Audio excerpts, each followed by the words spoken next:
Kisah persahabatan Makoto dan Kida dimulai sejak mereka berdua duduk di bangku SD.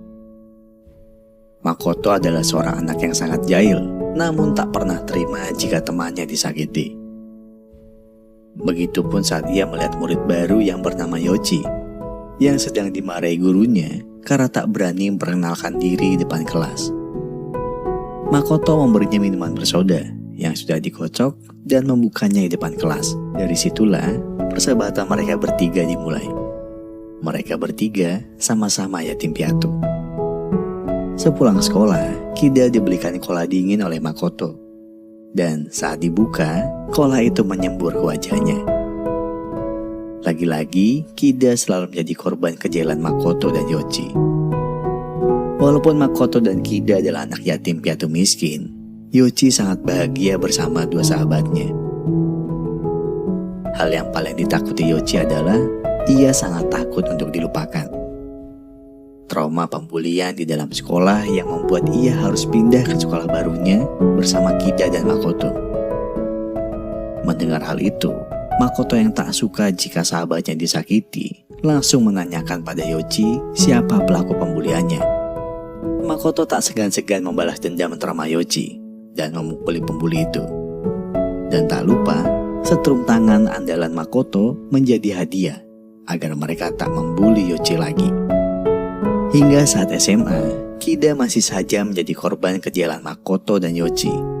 Dan benar saja, Kida kaget dengan kejutan ulang tahunnya, hasil perbuatan Makoto dan Yoji. Persahabatan yang seakan tak pernah sirna oleh waktu. Hingga suatu sore, Yoji berdiri di sudut jalan, tempat yang selalu mereka lalui untuk pulang. Yoji melihat anjing yang malang terkapar tanpa nyawa. Anjing yang lucu dan tak seharusnya berakhir seperti ini. Sore sebelum hari kelulusan, saat berada di lampu merah, akhirnya Kida memberanikan diri menyampaikan perasaannya selama ini. Kida sangat mencintai Yoji, dan ingin Yoji ada di sampingnya menjadi kekasih Kida untuk selamanya. Ia juga mencintai Kida. Namun, itu semua sudah terlambat. Yoji sebenarnya sudah suka Makoto dan Kida sejak dulu. Hingga suatu hari, Yoji berjanji pada dirinya, jika suatu hari salah satu dari Makoto atau Kida mengutarakan perasaan padanya, Yoji akan memilih yang lebih dulu mengungkapkan perasaan padanya. Tanpa terasa, hari demi hari membawa persahabatan mereka sampai di hari kelulusan sekolah. Yoji tak ingin setelah lulus mereka saling melupakan. Sama halnya dengan Kida. Untuknya, Makoto dan Yoji adalah alasan kenapa ia tetap bahagia menjalani hari-harinya. Beberapa tahun berlalu, Makoto dan Kida seperti dua orang yang tak bisa dipisahkan. Walaupun tak ada Yoji, Makoto dan Kida tetap semangat mencari sesuap nasi dengan bekerja sebagai tukang bengkel mobil di Jepang. Hingga tiba-tiba datanglah gadis cantik dengan sebuah mobil Porsche mewah berwarna merah. Gadis itu bernama Lisa. Lisa meminta untuk memperbaiki lampu mobilnya yang pecah. Karena kerusakannya cukup parah untuk sebuah mobil mewah, pemilik bengkel pun menyanggupi untuk menyelesaikannya dalam waktu 3 bulan. Buatnya, uang tak akan pernah jadi masalah. Yang penting orang tuanya tak tahu jika ia merusak mobil pribadinya. Kida pun protes pada pemilik bengkel. Kenapa ia menyanggupinya padahal tak ada surat-surat kendaraan. Kida khawatir jika mobilnya bermasalah. Namun pemilik bengkel menjelaskan hal itu terpaksa ia lakukan karena melihat kondisi keuangan bengkel itu yang hampir bangkrut. Di sisi lain, Lisa menjelaskan pada Makoto bahwa lampu mobilnya pecah karena menabrak anjing. Namun dia mengabaikannya saja dan kabur karena tak mau berurusan jika pemilik anjing mencarinya. Sekejap Makoto terdiam. Teringat anjing yang terkapar di tengah jalan dan membuat Yoji menangis kala itu. Walau begitu, Makoto sudah kadung terpesona dengan kecantikan Lisa. Dan namanya juga jomblo, Makoto pun mulai melakukan aksinya untuk mendekati dan merayu Lisa. Lisa pun menolaknya dan bergegas pergi dari bengkel itu. Sejak saat itu, Makoto merasa seandainya ia kaya raya, ia pasti bisa mendapatkan Lisa yang hidupnya bergelimang harta. Ternyata Makoto tak sedang bercanda dengan apa yang ia ucapkan. Hari itu juga, ia memutuskan untuk mengundurkan diri dari bengkel dan ingin mengubah hidupnya demi mendapatkan Lisa. Sejak saat itu, Makoto menghilang dari hidup Kida. Hari-hari Kida berlalu begitu cepat tanpa ada sahabatnya. Pemilik bengkel pun akhirnya berbicara pada Kida bahwa Kida terpaksa dipecat karena bengkel tak lagi ada pemasukan. Sambil mengucapkan maafnya, pemilik bengkel memberikan rekomendasi pekerjaan pada Kida di sebuah agen impor di Jepang. Keesokan harinya, Kida langsung bergegas melamar pekerjaan di sebuah perusahaan impor besar di Jepang. Kida pun langsung melalui proses wawancara dengan pimpinan perusahaan itu. Dengan gugup, Kida menjelaskan semua pengalamannya. Dan Kida langsung ditempatkan di bagian negosiator. Tugas negosiator adalah melakukan pendekatan dan kesepakatan untuk mencapai keuntungan perusahaan bersama. Pimpinan perusahaan itu pun memberi bonus pada Kida untuk membantu Kida menemukan Makoto, sahabatnya yang hilang, agar Kida makin semangat bekerja. Dan benar saja, tak butuh waktu lama untuk Kida menemukan Makoto, sahabatnya yang telah lama hilang. Makoto pun menceritakan bahwa ia bekerja keras untuk mendapatkan banyak uang. Beberapa bulan yang lalu, ia bertemu dengan seorang kakek pengusaha wine yang divonis kanker stadium akhir. Karena tak punya penerus perusahaan, kakek itu menantang Makoto. Jika sebelum dirinya meninggal, Makoto bisa memberikan uang 5 miliar rupiah, perusahaan itu bisa menjadi milik Makoto. Sambil mengeluarkan uang yang sudah ia tabung selama ini, Makoto menjelaskan semua ini dia lakukan hanya untuk memantaskan dirinya untuk mendapatkan Lisa. Melihat keseriusan Makoto, Kida tak mau kehilangan Makoto lagi. Karena Makoto tak mempunyai riwayat pendidikan yang baik dan skill yang mumpuni untuk menjadi seorang pewaris perusahaan, Kida pun langsung bergegas mengunjungi seseorang guna membeli identitasnya. Ia pun menemui seorang pria jenius dengan pengalaman kerja fantastis namun akhirnya depresi. Tak butuh waktu lama bagi Kida membuat identitas yang baru dengan riwayat hidup yang sangat baik untuk memuluskan rencana Makoto mendekati Lisa. Hari yang Makoto tunggu telah tiba. Ia langsung memberikan uang 1 koper yang diinginkan kakek itu. Kakek itu sangat bahagia. Akhirnya ia memiliki pewaris perusahaan yang bisa dipercaya. Makoto langsung menandatangani dokumen pengesahan pemilik perusahaan wine yang baru.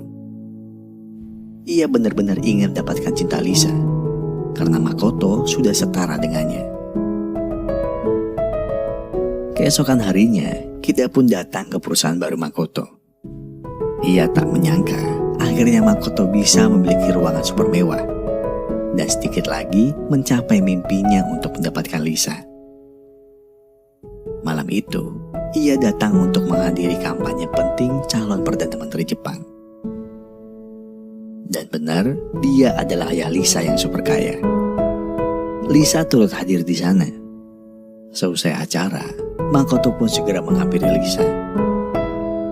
Lisa ternyata sudah memiliki kekasih. Mendengar hal itu, Kida tak mau tinggal diam. Ia langsung datang menemui pacar Lisa dan memintanya untuk meninggalkan Lisa malam ini juga.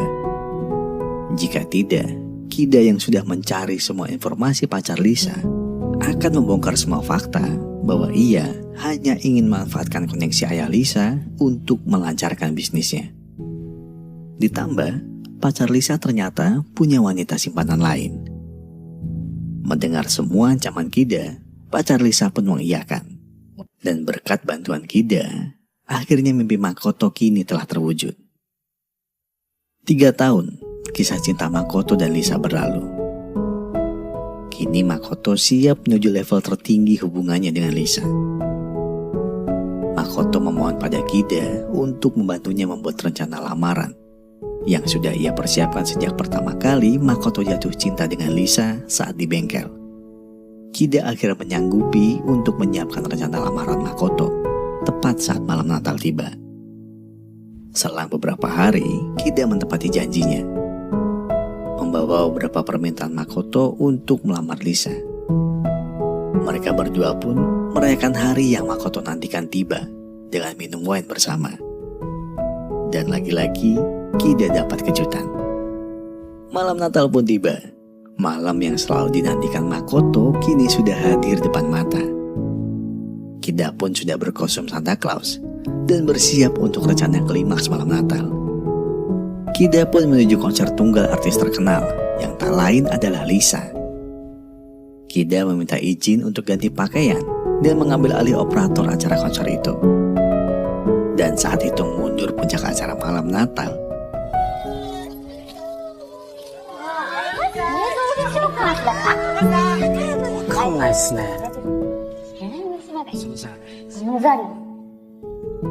di dalam ruangan hotel mewah, lengkap dengan semua kamera tersembunyi di seluruh sudutnya, Makoto menceritakan sejak awal pertemuannya dengan Lisa. Lisa tak percaya bahwa Makoto adalah tukang bengkel yang kala itu ia temui. Makoto pun menunjukkan trik sulap yang pernah ia tunjukkan ketika dulu cintanya ditolak oleh Lisa. Dan saat Lisa menarik bunganya, keluarlah cincin permata di ujung tangkainya. Namun bukan cincin itu yang ingin Makoto berikan. Yang sebenarnya ingin Makoto berikan adalah pecahan lampu mobil merah milik Lisa dan foto Makoto, Kida, dan anjing yang Lisa tabrak dulu.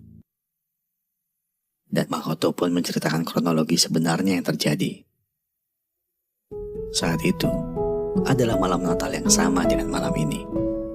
Di bengkel, Makoto meminta Kida membantunya untuk melamar Yoichi dengan cincin yang sudah Makoto siapkan untuk kekasihnya itu.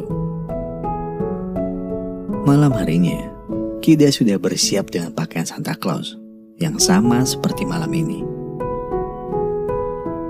Mereka berdua menyiapkan kembang api yang menyala di atas langit malam Natal. Makoto ingin mewujudkan mimpi lamaran Yoichi di bawah kembang api yang indah. Namun saat Yoichi berjalan menuju ujung jalan, tempat yang biasa mereka lalui, tempat yang sama saat mereka melihat anjing yang malang mengempaskan nyawanya, tiba-tiba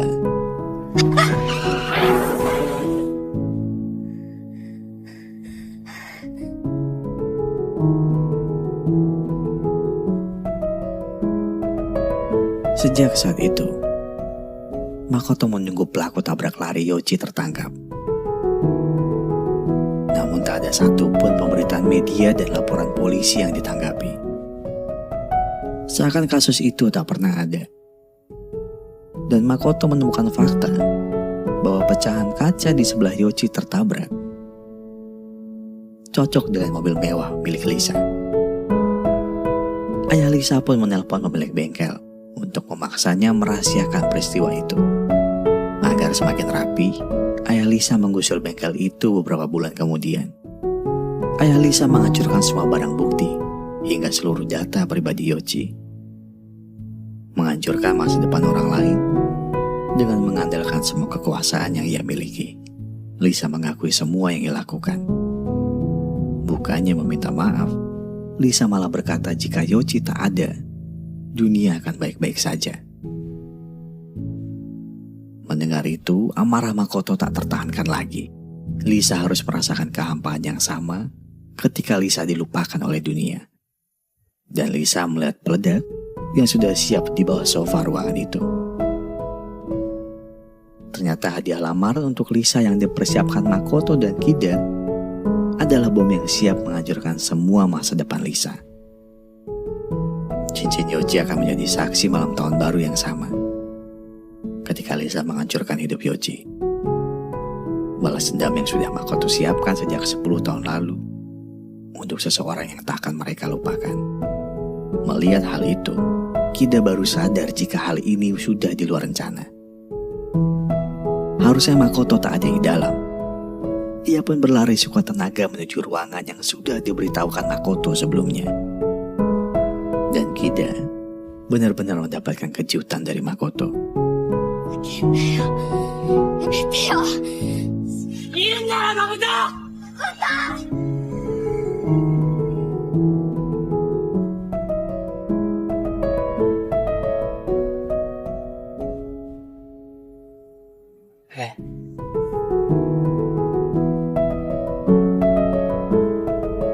Di malam Natal yang sama, bersama kembang api yang menarik indah di atas langit, bersama melintasi, dan kini Kida hanya sebatang kara, berdiri di atas persimpangan yang penuh memori, melihat Makoto dan Yoji bersama melintas melewati kehampaan yang tak terbatas. Kida hanya mampu menatap semua kepahitan perjalanan hidupnya sendirian.